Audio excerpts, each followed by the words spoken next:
Hello everyone, it's I, Sakamoto, and welcome to a new reality talk podcast session series where we talk about the existence of life, universe, your life, my life, our lives, the cosmos, reality, etc. Uh, a second part of this series, I guess. We'll call it like whatever I title it, probably something like the fundamentals of reality instead of the theory of reality. So we can learn about all this. Yeah. Okay. So here we are playing this game, and we got a sky on the bed, and that is our perception of this place. And perception, as far as we need to be concerned, is everything. For now. So we'll start with that baseline of our foundation of paradigms. Is everything boils down to perception? I mean, it really does if you think about it. Perception, belief, all channeled from a point of observational selves that seem to themselves to exist. But do they really? Do we really? That's what we're going to discuss and find out. And, yeah, decide, I guess. I don't know. We're in the TV now. Like, is life a dream? Is life this? Is life that? Well, I think I have a pretty good idea of what's going on here, so that's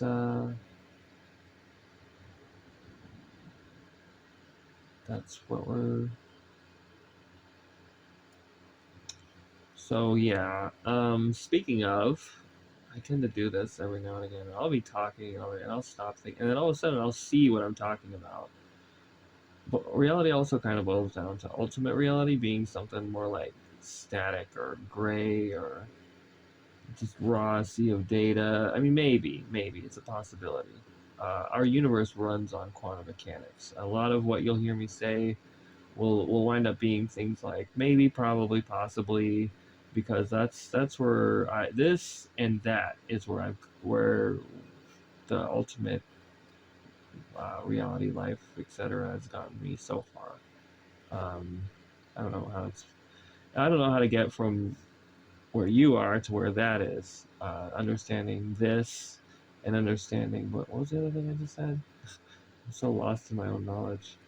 Uh, Quantum mechanics, right? And your perception and like your belief and what that channels for you and what you can manifest using the law of attraction, all this stuff.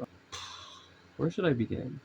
How about, I don't know, because like I've discussed a lot of stuff in the other series, but there's a lot of stuff I've discovered recently, so and I don't remember anything I'm talking about. So if I repeat some advance warning, if I repeat anything, and I'm most likely going to repeat some stuff during this series that was in the other series, stuff about how reality actually works and things like that. Some fundamental things that I did talk about before that anyways. So there might be some repeated stuff, but there was some I was just about to talk about, and now I've forgotten that too. Oh well. Context, perception, belief, channeled. The other thing I like about this place is one of these songs is really cool.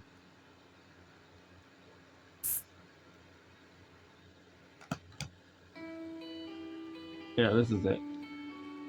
I hope it's not copyrighted. And then you're gonna tell me to freaking. Then I have to change the song.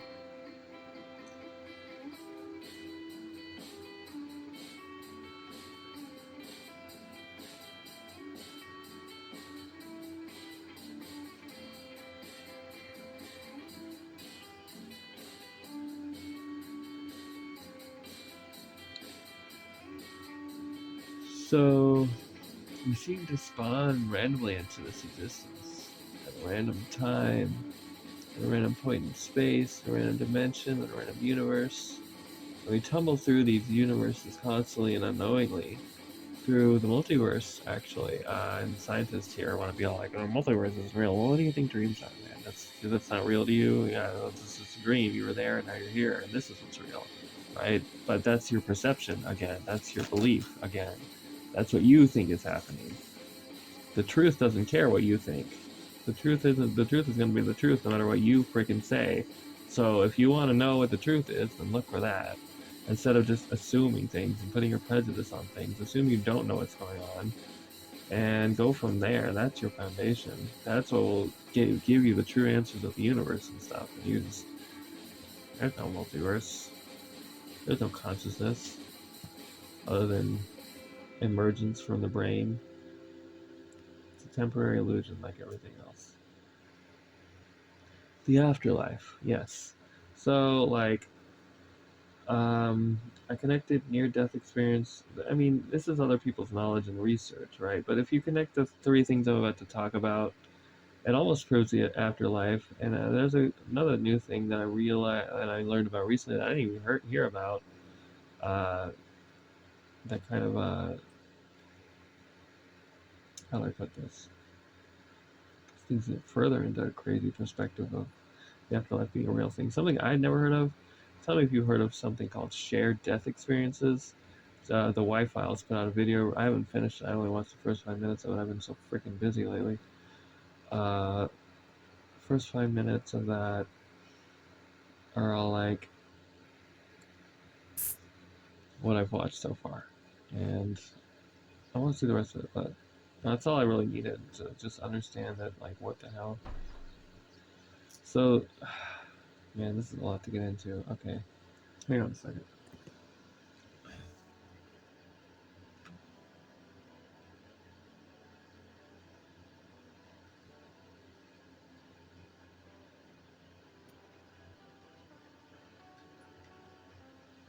Oh my god, this is something I never played.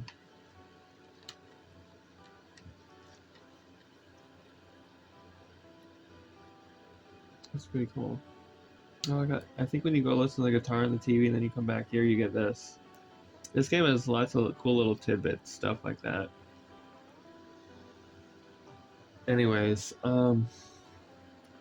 so I don't know if you've heard of near-death experiences. You know what I'm talking about. That's what they're classified as, or were. I don't know if they still are. But mainly, it's like if you die, your heart stops, whatever, and then you get. From my conventional understanding, it's you die and you have if you have a heart attack or something, and you come back and they defibrillate you, and then maybe sometimes some people will discuss what happened to them when they died. Somebody I knew personally when I was 9 years old had that happen to them. I was with them. We were at the mall, and they had a heart attack, and it was crazy.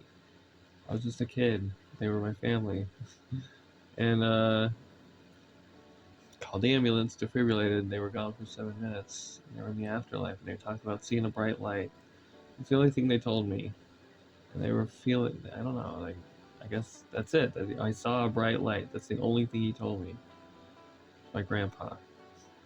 But anyway, that was my first clue that this wasn't all there was, and the fact that I was curious about it then meant that even as a Christian, I was skeptical of everything. I still wasn't sure. I was still questioning, even at that age, 9 years old, I think. So, and I had grown up, ever since my grandma, my grandpa, my mom, my dad. Everybody seemed to be Christian to me, and they took me to church every Sunday. And I got that Stockholm Syndrome, brainwash, Orthodox, Presbyterian, Methodist, Baptist, you name it. We changed churches every now and again, kind of shit. Anyway, and then I turned 13 or whatever. I chose atheism.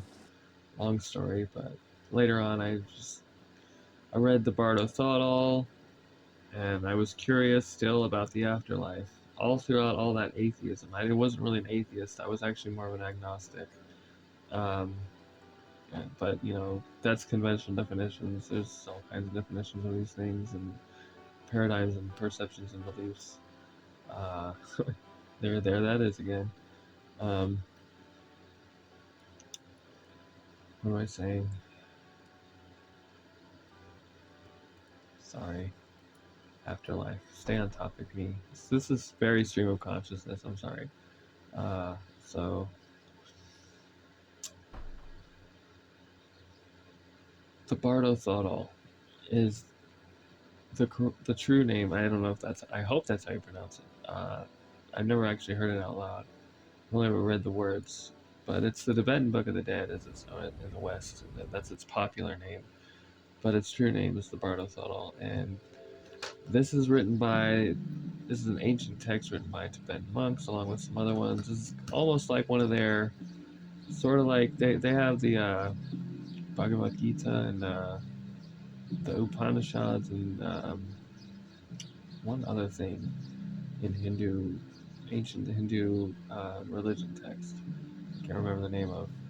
But the Bardo Thodol is one of the things that are a big part of Buddhism, like those are.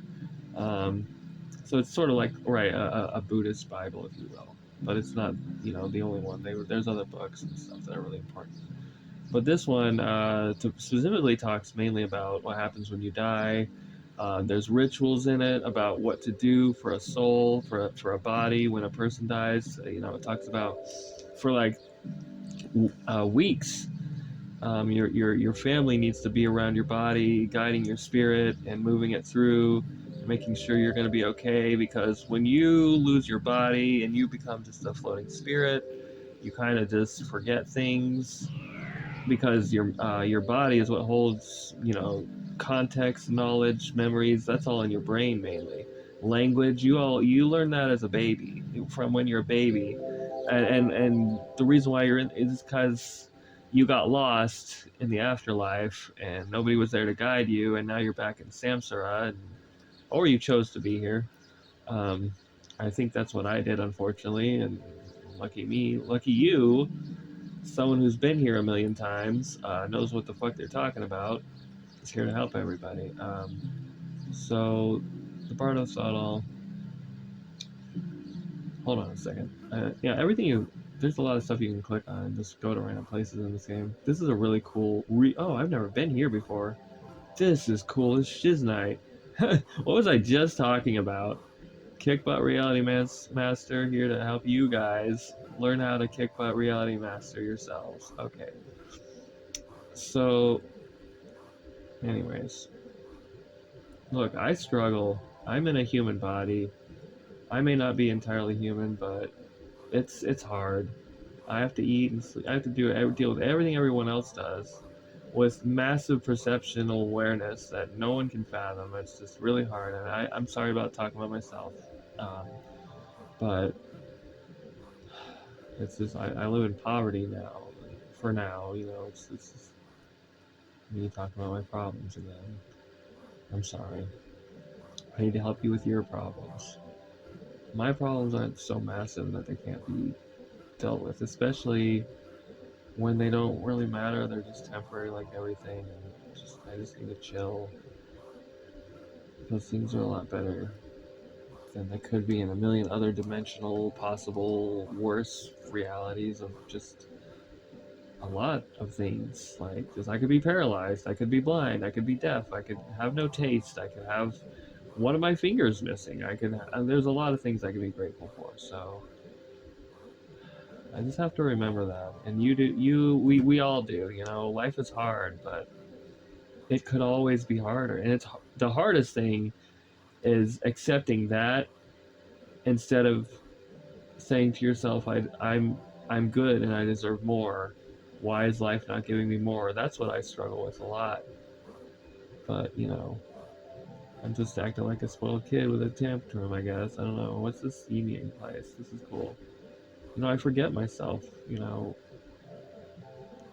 because other perceptual awarenesses of me have the ability to judge me based on just sitting here and being with this awareness and with this knowledge that I have, and not using it for anything more than what I'm doing now, when I could have been doing so, things like that. So I could be being judged by divine beings that I can't even see for things like that. But they don't seem to understand that I'm very lost and confused, and because this universe, look at there. You see the space out there? That's our universe. You see the little white dots? That's us. Our universe, truthfully, is mainly just darkness. We are beings of light wandering around in the dark, thinking that we're not. We delude ourselves into believing otherwise. and it's foolish to think anything other than we can only see only 0.000000001% of everything, because that's the truth. And we can't even see that because reality is only existent in our brains. So really all we see is an illusion, a hologram, nothing, and it's temporary. It's a shadow. It's a state of change, constant change that will inevitably eventually fade out and die. This whole universe. And we're from a more stable, eternal, loving place. And we got trapped here. And this is kind of a hell, but not really, because we're also kind of like, able to enjoy ourselves. Imagine like a really cool, like Norwegian fucking prison. That's reality. That's Earth. Like it's a prison, but it's not that bad. It's, the food's good, the people are good. We can go, anywhere as long as we have money, or know people with money, or whatever, which is, I guess, pretty cool. Or, and we have opportunities, depending on where we live, to, get either lots of money and opportunity or not, unfortunately. In some places, you could get killed for dressing the wrong way or saying the wrong thing. So there's more to be grateful for in that too. So the afterlife. The Bardo Sodal, the Tibetan Book of the Dead, what it talks about. Let's go back to that, sorry. Important thing is that what it describes is very similar to what is just a lot of the stages that are described, perceived by a person who dies and is brought back by a defibrillator or what have you. How do I get out of here? I gotta click on the frog, or the water bottle.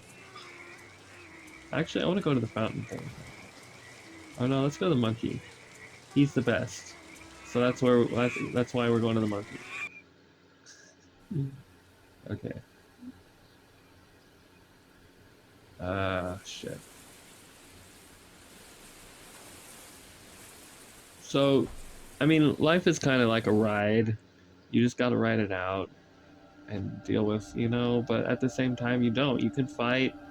If you have cancer, I mean, there's power in your belief, there's power in placebo.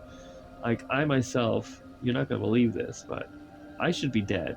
By all intents and purposes, I should be a dead body. I am a walking something, I don't know what, but I should definitely not be alive.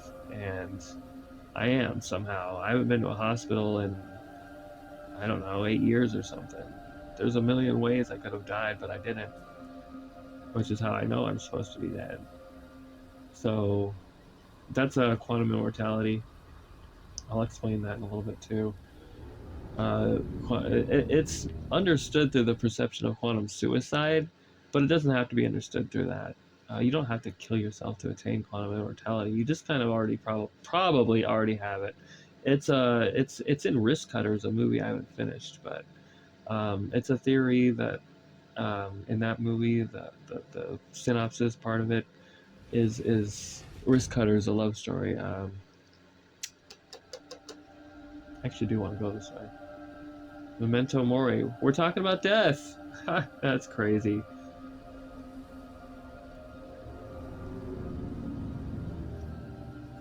And religion and the afterlife and everything. Okay, so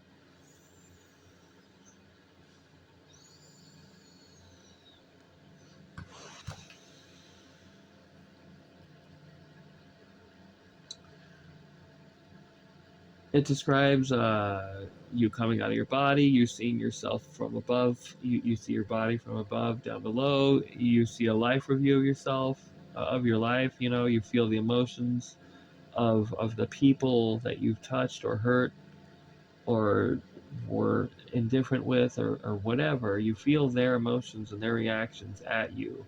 Flash forward super fast sometimes it feels like an eternity. I don't know.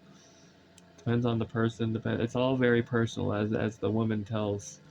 Um, the woman who's like, she's cut in half, and I'm talking about Beetlejuice. It's a line from Beetlejuice. She's the receptionist in Beetlejuice, and she tells the couple, it's all very personal. Life, death, all of it.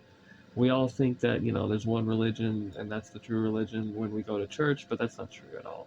The truth is that we are all on our own paths, and we all have our own karma and our own decisions and our own individual lines of light that we travel through, and from birth till death. Anyways, so back to what I was saying. So that is involved with what happens when you die as well.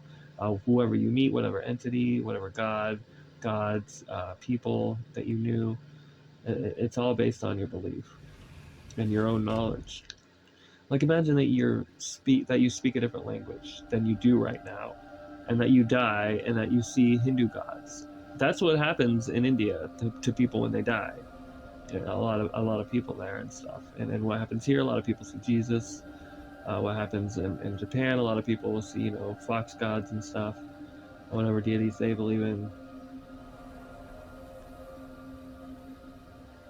But it does all come from, I believe, in Gnosis. I'm a Gnostic. What we call the monad, one ultimate loving light God being that is intersex, gender neutral, whatever, probably, etc., etc., etc. Just pure love and light out of this being, and that might be that raw sea of data I was talking about earlier. That might just be the monad. That might be reality. That might be what we belong with. Arjuna and Krishna. I read a story between the two of them, and Krishna says to Arjuna that the best we can hope for is that at the end of this life, we sit at the bottom of Krishna's lotus feet, or whatever. Or the book says this somewhere, not Krishna himself. Anyway, but that could be like the monad, basically. I don't think anyone wants to be sitting at any fucking feet. That's pretty gross. Unless you're into that, then have fun. Oh, I think this guy leads you to some kind of hellscape place or something. I keep seeing this Shiva statue everywhere. It's pretty cool. I love it, personally. Anyway. What else? Do.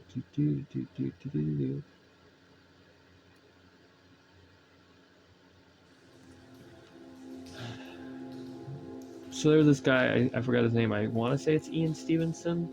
He's a doctor in the 70s, 80s, 90s. And speaking of him, look at this. It's a kid. He talked to young children. And they experienced, they remembered lives that they had lived before. And upon learning about this, this guy having, spent years of his life interviewing these children that had nothing to do with each other, there was all this insurmountable,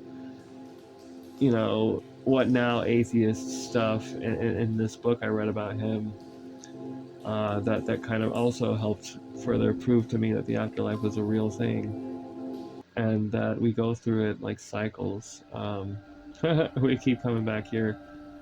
The waypoint state. This is how the Bardo. This is kind of how the Bardo thought describes.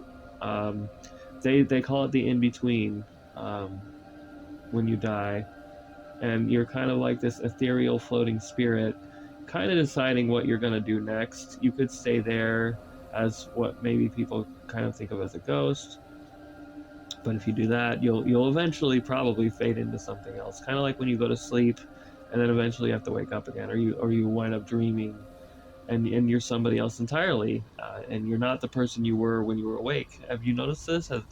Why does nobody talk about this insurmountable, craziest fact about dreaming that I found, that you are not you when you dream? That I find that the most mind-blowing thing. Not the dreams itself, not the environment, not the people, not the conversations. You are not the person you are when you're awake. That is the most insane thing to me. The person you are in the dream exists only in the dream as this perception of things based on what's happening in the dream, right? So it's like, so you lose yourself entirely to the point where you're so sucked into that dream that you think it's real, and that you think the people there are real, and that's your life. That's your whole life. That is your real life, not this world, that world. And because of that, you are this entirely different person that thinks everything there is real. that doesn't mess with you. That doesn't mess with your head at all. Like, that in and of itself just blows my mind. I'm like, who are you? Who are you? Who am I? Who am I? Who are we? What are we? Hello? What is out there? What are we? What's going on? I want answers. And then I freaking do this all day, and then I meditate on it, and I get the answers, and that's why we're here. So, all right. I mean, I already told you we're divine beings of light, aeons, and Gnostic religion. Gnostic isn't really a religion, though. It's more of a just, it's gnosis. It's just inner wisdom, wisdom from within. Um, Asking yourself questions and then really critical thinking. What are the answers? What are the answers? I know what the answer is. If I can just figure it out, and you just keep going, you just keep going, and you spend all this time doing this, then you get to where I am, and you're surprised you're still alive and haven't been driven crazy, or you haven't been killed by like any of the things that could have killed you by now. Anyway, hang on a minute. So he interviewed all these like parents' kids and stuff all over Europe and Italy and Middle East and Asia and I think America and North America, all around the world for decades. And it just, hey, I heard your kid was talking about he remembered being this guy who had this wife who you know drove this truck, and we went to this place and we met that guy's family, and we this guy went and did this in all these different places and found out that everything, almost in pretty much every kid he interviewed, the people who they remembered being had been real people. Most of, like, at least I want to say at least most of the time, but probably all the time, I guess, or else I wouldn't have believed it so much or whatever. But either way, it's still really compelling shit. So there was that. There was the Bardo Thodol, and the reason why I refer to the Bardo Thodol is I watched that movie Enter the Void. Enter the Void. You're like this, exactly like we are right now in this game. It's a POV movie, like Hardcore Henry, and you're just floating around as the floating consciousness that you probably will be. Well, maybe, who knows? Can you think thought? Can you think words still? Like, I don't know. Some people apparently can't. Like, don't have an inner monologue, and I do, and I don't know what I am without that inner monologue. That inner monologue feels like the real me more than anything, and I'm just like, so what am I without that? Am I even real? What's going on here?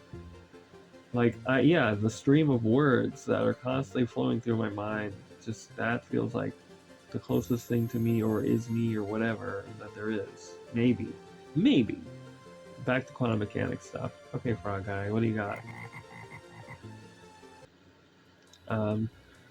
So in Enter the Void, there's this guy who's talking to the guy who's about to die in the beginning, and he's like, oh, if you read the Enter the Void, or if you read the Tibetan Book of the Dead, they talk about the stuff that people experience, when they die. And I was like, okay, so that coupled with that, I took it all and I said, okay, this all connects to the afterlife is probably a real thing, and now the shared death experiences thing. So,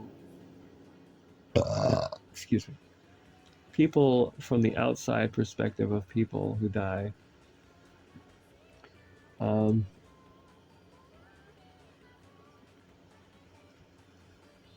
experience secondhand their near-death experiences. Like sometimes they see their spirits come out of their stomach, and they watch a life review of the person's life, and all this crazy stuff, kind of like Bicentennial Man when he's showing his own, what's his name? I want to say his owner, but he's not his owner at this point in the movie. They're just friends at a daughter's wedding or whatever. I haven't seen it in a while, but he's showing out of his head this freaking hologram.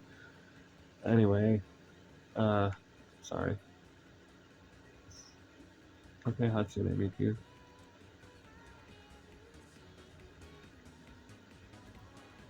Anyway.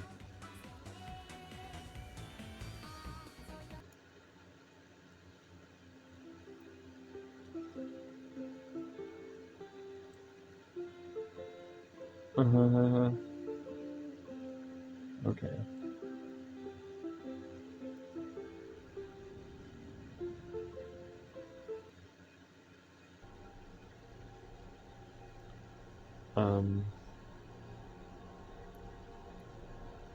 He's like, yeah, it's pretty crazy.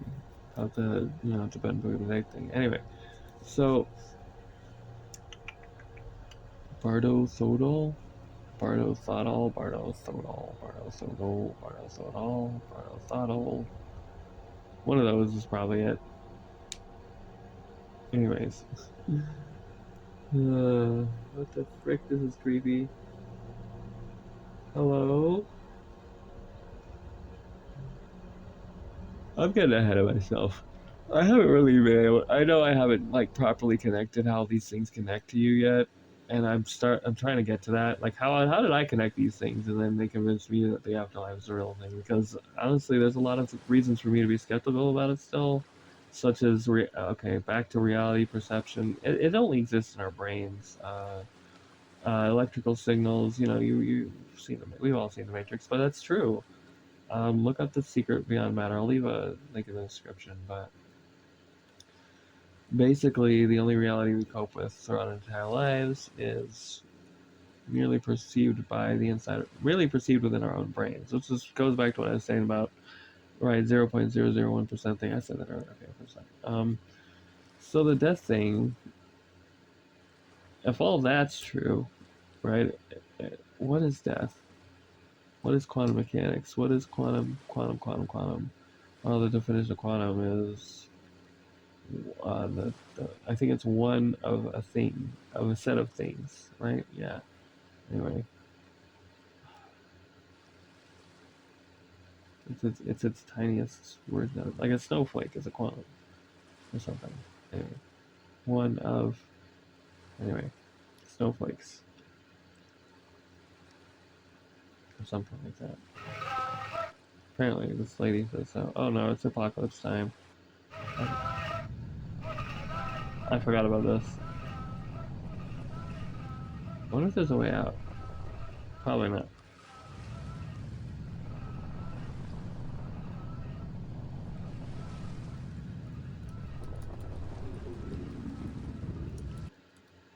Escape. Oh, okay. What happens if I go back? Oh god. Hey, everything's normal. They didn't die. Yay. Okay. Somehow we fixed everything by reality transferring. Okay, which is what it is when you fall asleep. I'm sort of. It's something we're actually doing constantly. Um, because time doesn't move smoothly. It's actually quantized in frames. Time moves in frames. So that's a cool thing to note. It's constantly being vibrated outward in motion and moments and perceptions, fed to us by something. How do I get in there? Probably something divine. Uh, Maybe the monad, yeah, or whatever. So apparently you meet this divine being. It's the Bardo Soto says it's another you. It's just you, but like reflected outward from yourself. Zoroastrianism, the law of attraction, things like that, will say the things like the universe is you. You are the universe experiencing itself, and it makes. I hear these things. It just makes me feel alone. I hate that. I'm like, why? I don't want to be alone. Oneness, it makes me feel alone. I don't want to be alone. Is oneness just oneness is not duality. These are separate paradigms. They cannot coincide with each other. They cannot be the same paradigm. They contradict each other, right? Conventionally, but I could, I suppose, because I can just take. I figured out how to just. Oh man, you guys don't even know. uh, you're listening to Pandora's Box Radio right now. Let's just put it that way. Um, okay, so hello. You look cool. Let's hang out.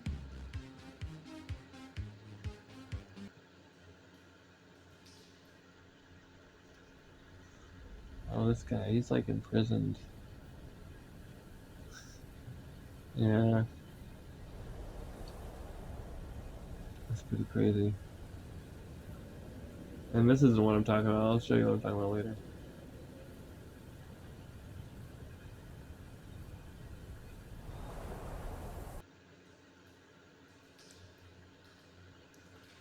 Oh, we're about to meet him, yeah.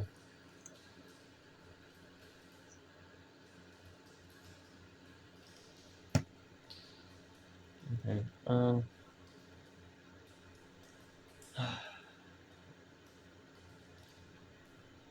So Enter the Void, Waking Life, The Nines, Internet, Interstate 60, Diet Arco, Sunny Boy for an anime, but what I was talking about before were movies. Those are really good movies to watch if you're into this stuff. Understanding life, the universe, everything. What the bleep do we know? Let's see here. The Secret Beyond Matter, which is a YouTube video you can find right in the description. Let me see here.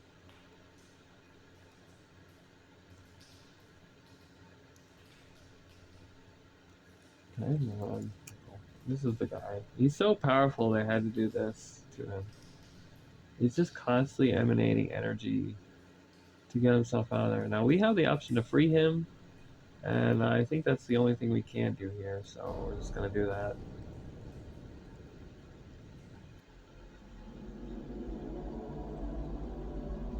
And he's just gonna stare at us.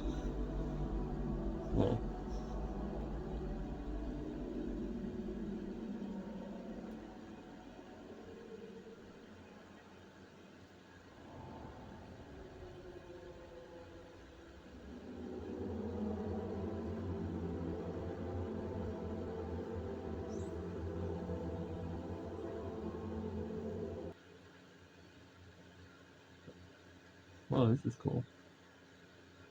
That is really trippy. Whoa. Huh. That's cool. That's so cool. I haven't seen anything as cool as this in a while. Wow. Okay. We're gonna go hang out with Bowlby. Yeah, I think we are. Are we playing GameCube right now? No Smash Bros? Okay. I don't know hang out with Bowlby.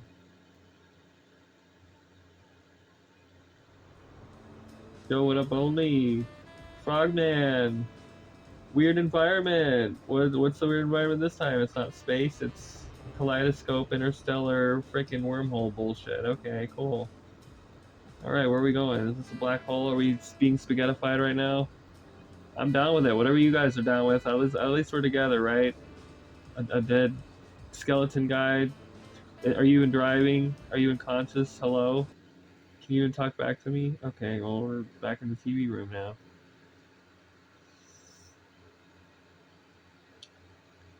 Is he still there? What the hell? Everything's fractally over there. What was that? Oh shit. So, what?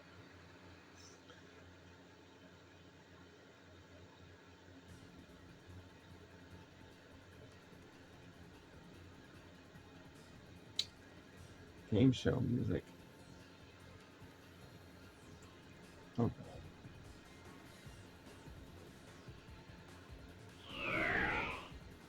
what happened? Oh, we're back to the world of doors. Okay. The in-between. We were talking about that earlier. I haven't read the Bardos in a long time. But, which is a big part of the problem of why I'm a little bit, I'm not jaded, but confused a little bit with where these connections lie. The afterlife is kind of a thing, like all things, that you kind of have to experience for yourself and just see what happens. But I really truly think when you die, you don't really die, but consciousness might be this pervading, infinite thing that goes on and on for eternity.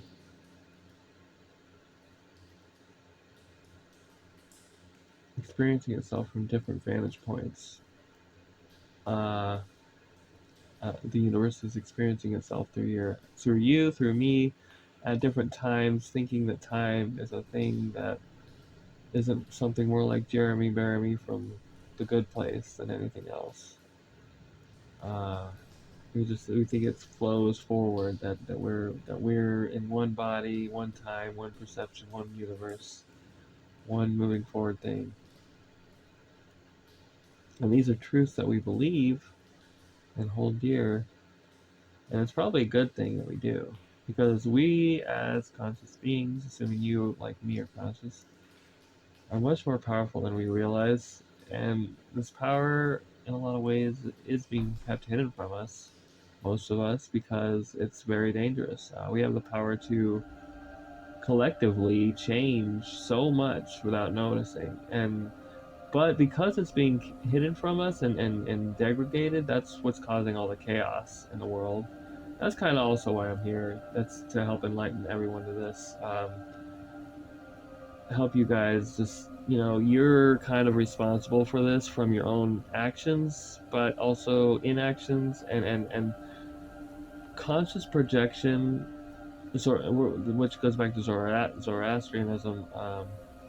We're all constantly projecting outward vibrational fields of influence waves from our bodies, from our emotions, from our actions, and from our words, and from our thoughts. Um, we are actively participating in creating the universe, whether we realize it or not, whether we accept it or not, and whether we notice it or not. Most of us are largely unconscious of this process, even me, uh, because most of the time I expect life to treat me a certain way and stop having me, put in emotional effort based on nothing but a default state of misery or emptiness. Like, I don't want to be dependent or anything, but I don't want to be miserable. And I think I'm speaking for all of us when I say these things. We don't want to be alone. I've been alone for so long, it's just, I don't even know what it would be like to not be alone anymore. I'm kind of scared to find out, but I'm going to have to at some point. I can't live alone the rest of my fucking whatever I got left. I'm scared that because I'm still alive after all the crap I've been through, that I'm going to experience being here in this universe long after humanity is gone.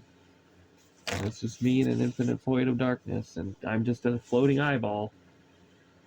That's it. That's me right there. And this is that's what I experienced forever. Just that the equivalent of that yellowness. Just it's black though. It's infinite black everywhere, forever. That's the future I'm gonna look forward to, for all I know, because nothing's been able to kill me yet. Why? And now I'm upside down. See what I'm talking about? My perception is upside down. My perception is upside down, meaning I am perceiving things from an upside down vantage point. I shouldn't be perceiving things this way. There is a convention I perceive them, and perhaps I should be going there. Damn it, man. Manifest BS, my BS. And all let's just fall to the sky and we wind up back in the bedroom again, right? Or somewhere like here. Go hang out with those bros. We can go over there.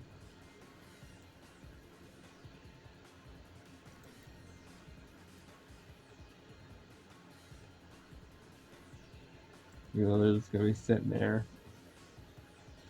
Oh.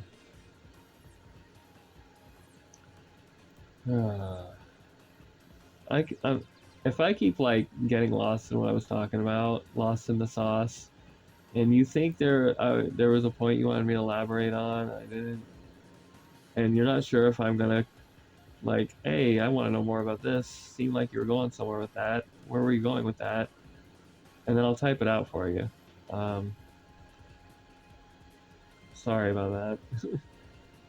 But I will, I will get that information out there. Whatever's in here, I want to get it out there. That's the point. That's the whole point of this whole series. A big thing about this. I don't know if it's the main thing, but the knowledge in this head needs to go somewhere, and the universe has just like been hoarding it in this mind forever. And I'm just like, okay, I'm just gonna make YouTube videos and share the universe's most deepest, darkest, innermost secrets with everybody.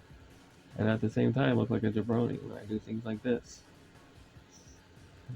Wait, I know what to do.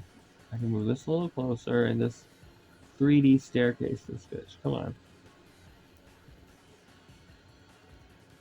Okay, alright, have it your way. No, we got this. Alright, let's do this. Look, a little one. Shit. Screw up. There we go. Okay, now what? Bros. No. Come back. Help. How do I get out of here? Frick. Let's start the game over. It's okay, I'll wait 30 seconds.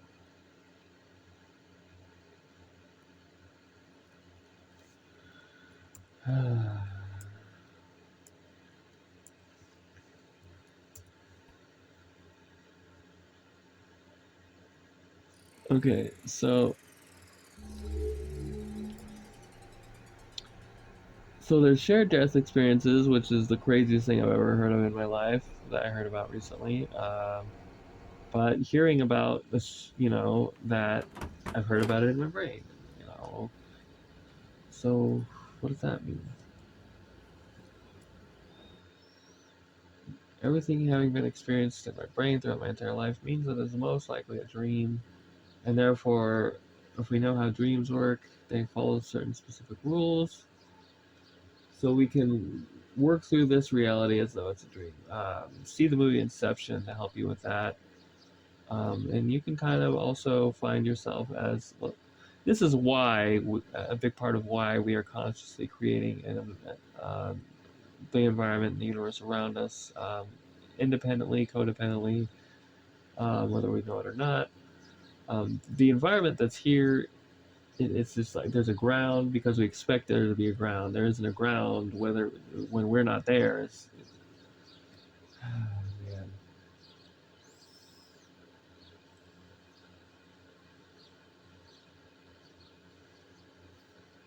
Maybe there is. I don't know.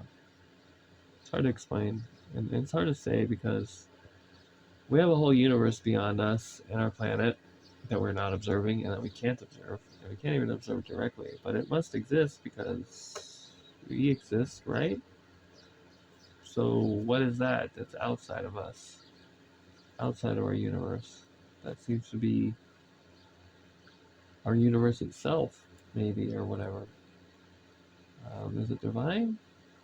What about when you look out at the horizon from a beach perspective, or you see a large field, or you look up the sky and you see all the stars, you hear about how big space is and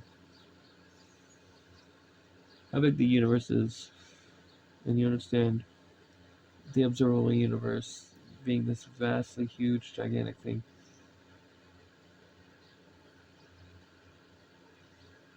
But you're there, perceiving all of that. Meaning that you're technically bigger than the thing itself. Your perception, your mind is like a black hole. An empty awareness of a thing that is staring out through the eyeballs, that is observing through this wall that we call reality. Maybe it's a wall. Maybe it's a god. Maybe it's a monad. Maybe it's a thing that doesn't want us to know what it is. So it just goes, I'm just gonna keep it vague. You're never gonna know. I'm gonna be a maybe it's a. That's what I am. I'm a maybe it's a. I'm a maybe thing. I'm a thing that you can't know what it is to say. That's, whatever. Maybe at the end of the story. Maybe there is a heaven permanence state location. That's what I'm hoping for. When you die, not necessarily up in the sky or in the clouds, literally, but another dimension or whatever. Something like in Supernatural, or Morpheus Road, or Morpheus Road has a very interesting afterlife system. So does the Magicians. I like theirs a lot. Um, what else is there? The Umbrella Academy, I think, maybe? Or was that something else? No, Preacher. No, The Good Place. The Good Place. Preacher's afterlife system is actually pretty messed up because the god in that series is worse than Jesse Custer somehow. Though Jesse Custer is obviously my favorite character. He's the coolest, but he's actually the best. He's not. He's like, if you could like perfect gray area in a main character, that's Jesse Custer. That's Jesse Custer. Kind of like Doctor Strange or Doctor Who, kind of personality. Just who are they good? Are they bad? You got to watch the series Preacher. It's amazing. Anyway, ultimately, I think he's good, but that's besides the point. Because I mean, he always winds up doing the right thing and everything, and doing right by what's right by everybody and stuff. He finds out that, anyways. I don't want to spoil it for you, but we're back to the fighting place. So he gets this power where he's like able to use his voice in a certain way to force people to do what he wants them to do, no matter what it is. It's like he has the Imperious Curse available to him, but he's in a world just like ours. It's kind of a normal world, and he also like has insanely good like black belt fighting skills. That's kind of funny that we're here. So he's really strong. He can kick anybody's ass. He's basically like, badass Chuck Norris with the ability to make you fucking shoot yourself in the head if he wants to. It's such a good series. Anyway, and the actions in it's really good. Anyway, I thought so. I thought it was a good series. Hello again. I want to see if I can make it over there, but I don't know how I'd be able to do that. It looked like too big of a gap. I know I'm just gonna fall. Well, let's try it anyway. Oh, I know what to do. There could be a way. Aha!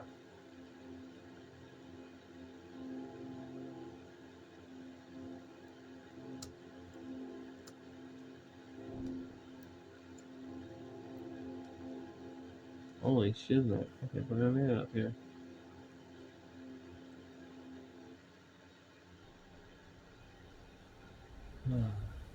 Well, I wanted to talk about how I basically believe that I proved the afterlife is real through this process of understanding, reading these books, and but I finding out about shared death experiences actually kind of threw things for a loop because with the Bardo I had assumed that people had died and come back to life. They figured out how to do that with weird yoga powers or whatever. No, they probably more than likely had shared death experiences, and that's what they wrote the Bardo from, and that's how they understood death. And they meditated and they asked the spirits and they asked themselves. Like, okay, this must be what's going on. And how they, but here's the question, here's a real question, is how did they get so far into the understanding of death that they understood days and days and days and days after passing what's happening in the spirit, and what they were able to just have that shared death experience and sustain it for that long or something, maybe through something, some kind of tool they had, maybe some kind of plant or something they were given to the corpse, maybe, and they were able to still experience the shared death experience. And they were trying all these different things. They must have had some kind of science experiments they were doing with all this, which is kind of messed up. But they had to have done all this hard work to to really figure out what happens after to the soul when you die. Um, so there's that. Um, so there you go. That pretty much proves the afterlife and how that works. Um, whether the being you meet is a god or you or what have you, it doesn't really matter. Point is, it's this infinite light akin to this monad that just loves you infinitely, like kind of like a dog when it's smiling at you and panting and he's just waiting for pets and he's like, it's your buddy. It's your buddy. It's your little buddy. It's your buddy. He just loves you. He just loves you. Ooh, hey, buddy. You just throw all the scratches behind the ears and all the pets and all the biscuits and everything you want. I just love you so much. You're just so funny. You're so cute. I just, ooh. You're just rubbing his head in your hands. Anyway.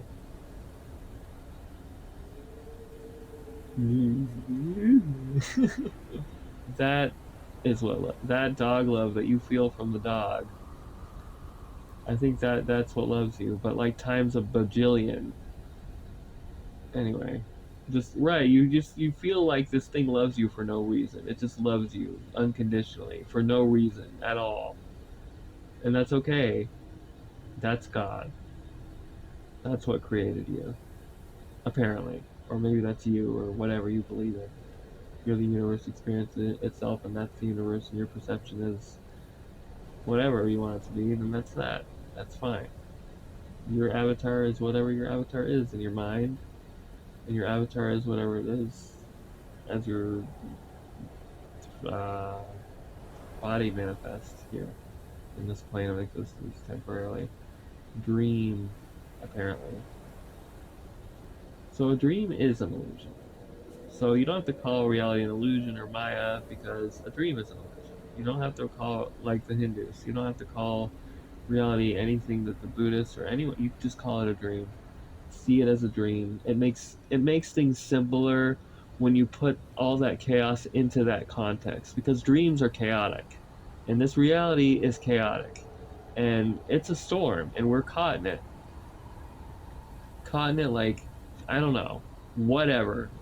We're just a bit of something on a bit of something else ultimately. For now at least it seems like. Kind of going through the motions. Thinking, you know, whatever we're thinking. uh, that we're hot shit, and maybe we are. Maybe we were created to be all that the universe needed us to be to watch, or for us to watch it, because maybe it couldn't watch on its own without us. You know, maybe it needs our eyes to see, and our ears to hear, and our minds to feel, and bodies to perceive anything at all. Who knows? Because maybe it's just a lonely, miserable pit of darkness, just like me, just like a black hole, just like those voids out there, just like all that blackness out there. This little bit of light is the only little bit of cake it gets to have and eat too. This is the fun it has. That's us. We're the fun of the universe. We're the light. We're the hope. We're the beings. We're the aeons trapped in these freaking BS freaking thinking we're nothing, nobody, fucking just blibbity bloobity blah, and tumbling through the world that's happening to us live. You know, I needed to do this because I've been going through a lot lately, and I mean, saying all this stuff, you know, it's making me realize this is true, you know. This is as true for me as it is for you, while I'm here as well. But I'm here with you. I want to refer to the Tico slogan. Natural gas is here when we need it most. It's me. I'm the natural gas. So at least you got me here. I love you guys. And I'm just wandering around, kind of trying to figure it out. I like to refer to what first pops up in my head, navigating and Vignette. I don't know how to pronounce that. Both those songs from Clancy, 21 Pilots album.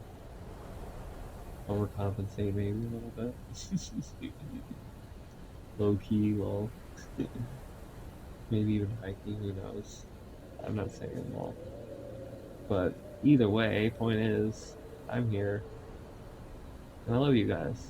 and I'm here, and I'm a very cynical, just kind of person, but that's what led me to all these truths.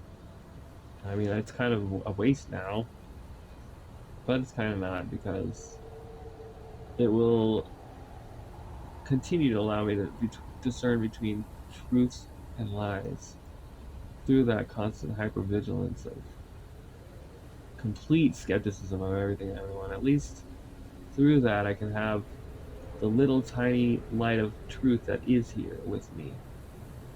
I can see it, I can feel it, I can be with it.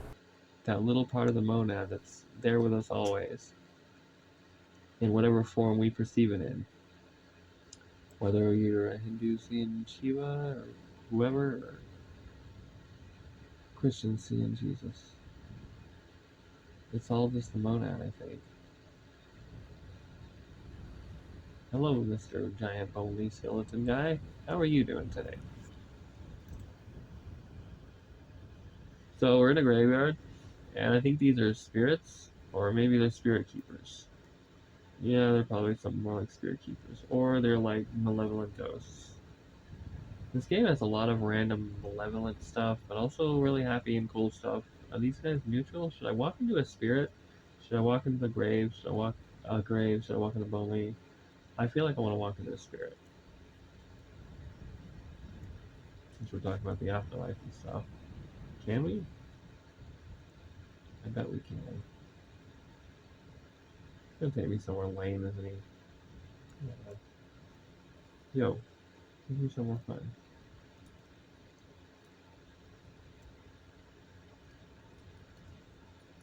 Please? Please, Mr. Spirit Guy? I can't click on you and go places? Okay. Well, maybe there's a specific spirit I need to click on. I doubt it. Can I move? No, it's not gonna work. Just go to Bonely and go to. I think he's gonna go, ah ha ha! We're gonna go to some hellscape area. We can avoid that. We can find some other spot. Maybe we should try the cross. Yeah. Take me to Jesus, please. Damn it.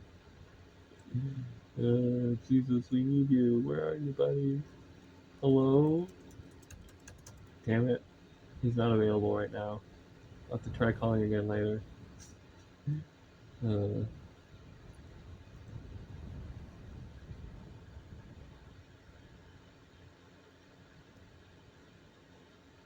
Alright, this gate. That's where we're going.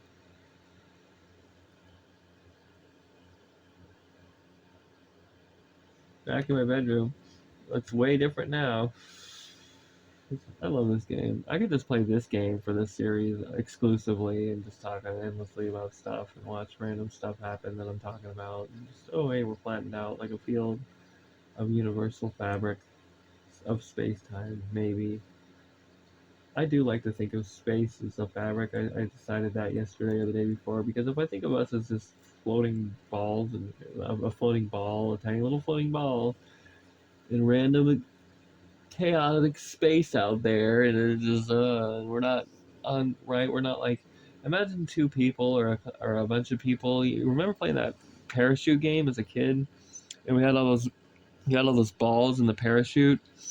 Those balls, I think, are us, and what's around us is the divine beings influencing, controlling whatever our universe, parts of the aeons, I guess you would call them, maybe, or the archons, maybe, um, and gnosis, or demons in controlling hell or whatever in Orthodox Christianity. But this isn't really heaven or hell. This is more like a tangent universe, dream, temporary stop on the way to somewhere hopefully better. Because, if this is a dream, then who knows what's on the other side of that. You could wake up to being the little girl from the music video for Porter Robinson and Medeon's Shelter, finding out that this whole world was just your own illusion, sadly. Or you could wake up and be surrounded by loved ones, having in a hospital from a coma. Who knows what's going to happen when you die? But like Inception, more than likely you're just going to wake up as if from a dream and be whatever you actually are there and not here. Now, here's a really interesting, trippy question that's going to give you an existential crisis for the rest of your life. Now, you may have formulated, and just by this question existing, you're going to be like, oh, wait, it's gone. Never mind. I had it for a second. What was it? The being you become after you die, is that your true self? I was going to warn you about that, but too late. Sorry I said it out loud. That's okay, you were probably thinking it too. You're probably thinking that that's what I was thinking that I was going to say. Because that's what I was saying before, was saying things that seem to have been leading up to such a statement anyway. Anyways. It's just an idea. I mean, you don't have to believe it. But here's the crazy thing about your beliefs is you have to ask yourself, so like your beliefs run your life, run your line. Well, we're gonna call it your line, your lifeline. Your beliefs run everything. So so you can pick and choose what you believe, and then the universe will reflect back to you via the monad, and or possibly evil entities. Also in the universe, monads outside. The evil entities are like demiurges, archons, bullcrap. This is all stuff I'm learning lately. Like about gnosis because this is just it just seems like reality is that way as opposed to any other a lot of other paradigms I've tried to use, this whole demiurge thing, archons, aeons, monad, barbello, Jesus.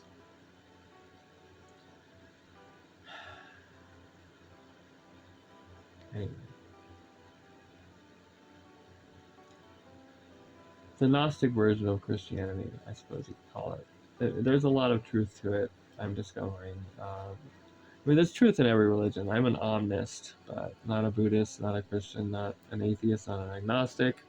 Someone who does believe, actually, I know for a fact, kind of like in Dogma, how the angels know for a fact about God's existence. That, existence exists for each individual self, perpetually forever. The forms it can take, though, depend on a variety of factors I'm still trying to figure out that are extremely impossible and hard, if not from this vantage point, because we're in a dream world, because we're in a tangent universe of dirty matter, basically, where we think, we have germs and viruses and disease and fucked up perceptions of fucked up things. We have gore and perversions and stealing and lying to each other and all these just. But also at the same time, a lot of that's becoming harder and harder to see. Humanity lately is coming together more and more because we're more connected more than ever, more and more by the news that we watch. And the news is, as biased as it might be, it's all going to report a lot of the same stuff, and it can say, hey, this is good that this is happening on one channel, and it can say, hey, this is good that it's happening on another channel. But your own individual perception is going to tell you the truth. And for example, there's a lot of messed up stuff happening right now. And you could be watching one news channel that you could be agreeing with, saying, well, the messed up stuff is actually good because of this reasons. But you yourself are a critical thinker right now. And you yourself are going to go and say, hey, you know what? Maybe this stuff is bad. Maybe there does need to be a change, And maybe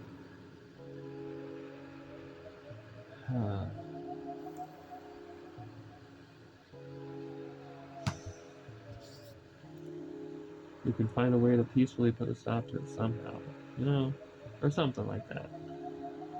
Use your mind vibrational radio powers to consciously vibrate positivity out of the universe and watch positive change happen. That's what seems to be happening lately, in a lot of ways. But what if it's like the Orin from The Never Ending Story? What if when we actively, consciously try to create new positivity, we take from something somewhere else, and it creates a negative space there, possibly on the earth itself, and possibly that's what's causing all the chaos. A lot of us using the law of attraction to gain better life for ourselves creates a dark, paradoxical antimatter perceptual reality event horizon of, oh, now we have this bullshit over here, and now I'll look at the gas prices and stuff. It's just, maybe it's our fault. Maybe we're just being pulled around by something akin to a toaster, not conscious, doesn't know what's going on, a robot, a zombie on autopilot.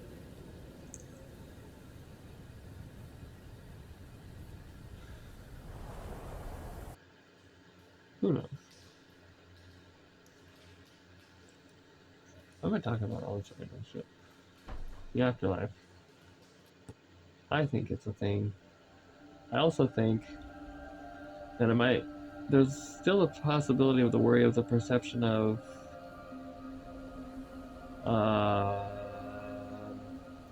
afterlife not mattering in a temporary universe, if the universe is temporary. But temporary might be also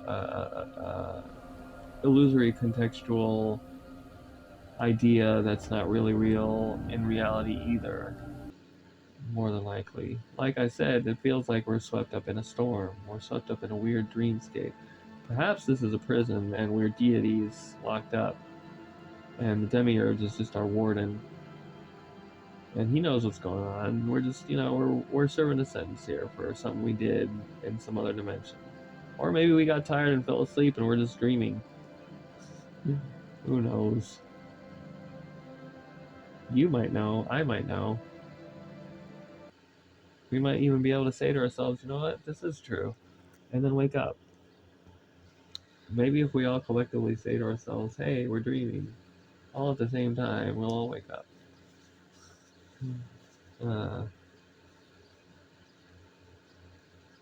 But for now, you can't really wake up by existing in a different universe. That is your true universe from this one. The only thing you can do is become lucid and compassionate for other beings and take care and travel around trying to spread positivity and good knowledge for people best you can while you're still here. That's kind of what I'm doing. That's what this video series is going to be about. These will come out every week as well. I'm doing like all kinds of different videos. I know this series is like way different than everything else, but anyone who's really interested in traveling this journey with me of trying to figure everything out, please, because I'm still here, like needing clues and hints and understandings of things myself, I feel like the rich friend who still has problems even though he's rich, and it kind of blows everyone else's mind. Like, how are you having problems? You got all this? No, I have so much knowledge, yes, but it's a tool. It's akin to having a really good utility belt. It's helpful, but in the face of truth, in the face of reality, in the face of inevitable temporariness, and realization of participation in all this and everything, and just it's all fleeting, and then it just becomes what? Knowledge in the context of words and language and memories being temporary. And in the first place, describing things that are temporary by things that are temporary. Knowledge in and of itself, from the understanding of that paradigm, becomes nothing but a utility belt tool, and nothing but a tool at best. Magic words from a spell book, a dictionary, my words are just, you're reading a dictionary. From my own perception, that's what it feels like when I'm speaking. I'm just blah blah blah blah blah blah blah blah blah blah blah blah blah blah blah blah blah blah blah. That's what this universe is. That's what this universe looks like. Zeros and ones, matrix code, like a simulation. It might be a simulation. It might be a prison. It might be a dream. It might be an illusion. But all these, if it's a dream, or if it's all these things, or if it's a prison, these things kind of go together a little bit. These paradigms, like one of them has to be true, but if maybe we could figure out like one of them, like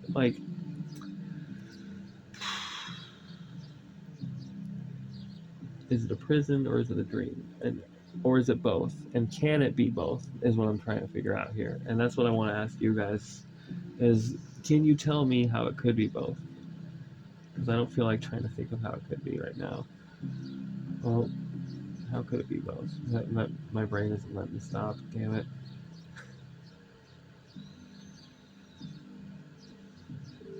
You fell asleep somewhere in some other dimension. Someone found you. By their perception, you didn't belong where they found you sleeping. They brought you here.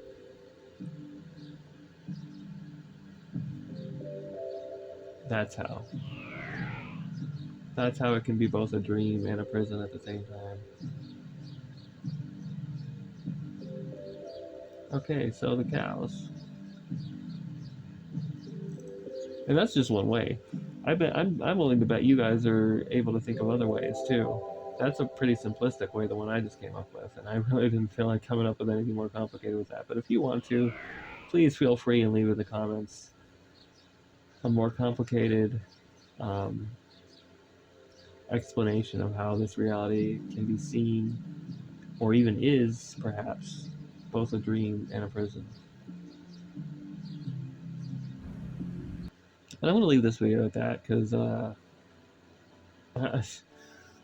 my god, it's been an hour and 20 minutes. I need to turn on the air conditioner, it's hot. I just have this little mini fan on me. Well, I can bring it closer, but it's going to be a little loud. That's all. Yeah, whatever, who cares, right? This song again. Okay, so this song can randomly appear. Oh, and you can go into this TV, I think, too. Also, you can go into the basement. Also, you can go to these doors over here in the hallway. And there's this, like, tree laying there sometimes. It's really weird and trippy. I don't remember which door it was, though.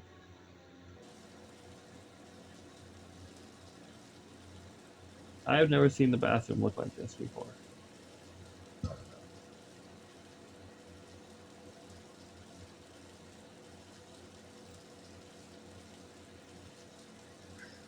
Enter a toilet!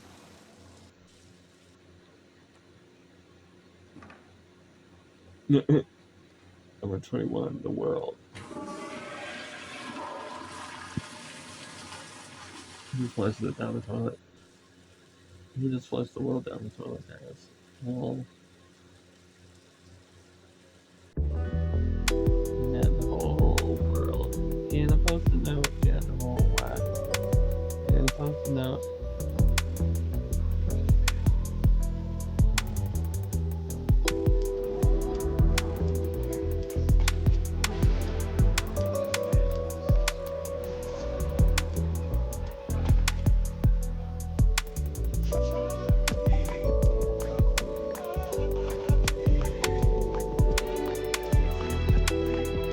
Help me! I'm gonna die.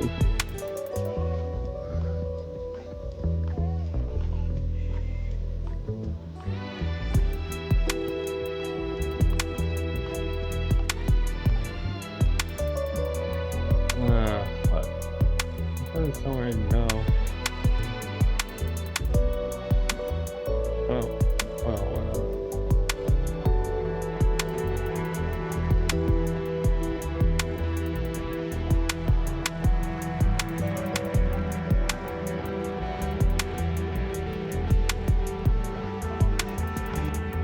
Aha! Back to the battle. Alright, guys. I don't know what else to talk about. I just wanted to talk about a bunch of random stuff. And I wanted to like leave off with some cool like climactic like reality, reality, reality, reality, reality, reality, reality, reality. Mind blow, mind blow, mind blow. Fact, fact, fact, fact, fact for you. But unfortunately, I can't think of anything that good right now. Not off the top of my head. They just there's so much there. It's like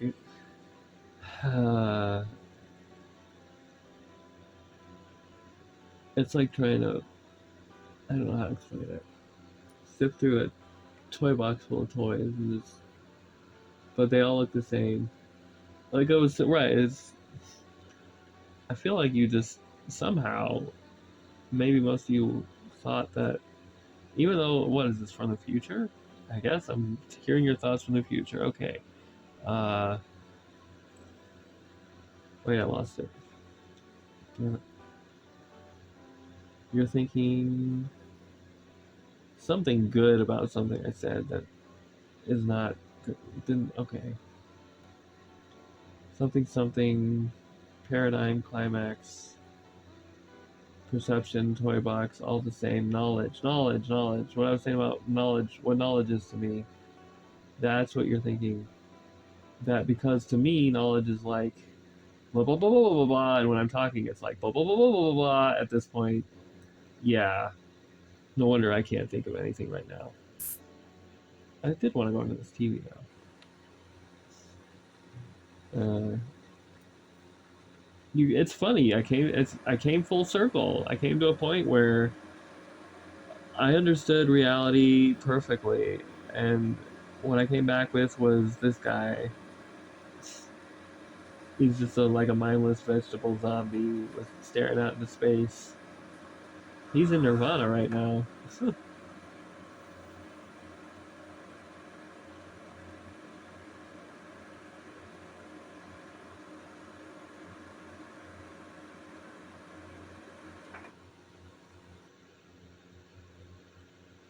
Yeah, the state of Nirvana is a mindful state. Yes, that your face kind of looks like that. You got you can be in it with your eyes open. You're in reality. It's hard to explain, but you just be, and then you just let yourself feel a state. You just pinprick a state of happiness from within your mind, and it blows out like a balloon, like endorphins being released. It takes a few seconds.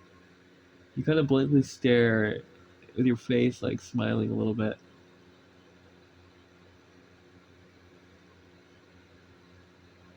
And you also fully realize that the universe is inside you, not outside of you. And you feel yourself swallowing it constantly as the black hole that we all are.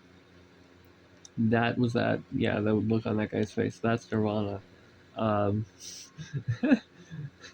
but we can't be in that state all the time in this world. We gotta interact with each other. We gotta do actions. We gotta work. We gotta go to work. We gotta talk to each other. We gotta exist. We gotta eat and drink and sleep. So we can't be meditating all the time. That's not reality. This reality. I mean, if you want to let yourself go and not give a crap anymore and memento mori, um, who cares? You're gonna die anyway, kind of shit. You know, I go through life like that. That's your prerogative. Fine. Um, if you want to go through life hating life and feel like it hates you, that's a thing too.